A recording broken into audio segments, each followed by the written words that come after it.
Parce qu'autrefois, en fait, avant l'arrivée de l'inox, du plastique, de la fonte, tout était quasiment fait à base de céramique, d'argile, une argile extraite localement dans les 8 carrières qui avoisinaient le village. Je suis conseiller en séjour au sein des sites de l'Office de tourisme de la vallée de l'Hérault et de Saint-Guilhem-le-Désert depuis un peu plus d'1 an. Voilà. Je suis également médiateur culturel, notamment ici sur le site d'Argiléum.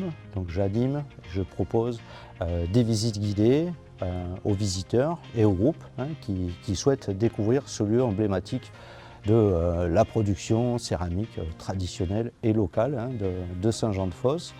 Et depuis mars 2025, c'est donc plus récent, je suis également géomédiateur au sein de l'équipe du Géoparc Terre d'Hérault. C'est Argiléum, bien sûr, pour de nombreuses raisons, parce que déjà c'est un lieu emblématique de ses savoir-faire, de ses traditions locales, de ce patrimoine.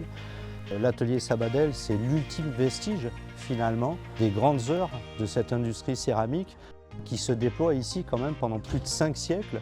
L'atelier Sabadell contient un four qui date de 1851 et qui est dans un état de conservation remarquable. La mémoire de la terre a des droits.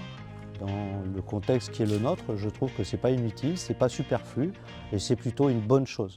Ça permet aussi de bénéficier quand même de l'expérience d'un réseau, celui des 229 géoparcs.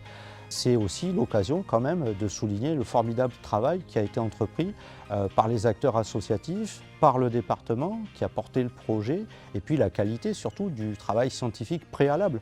À terme, aussi le développement d'un géotourisme et puis la possibilité pour les offices de tourisme, notamment celui de la vallée d'Hérault, de promouvoir notre destination.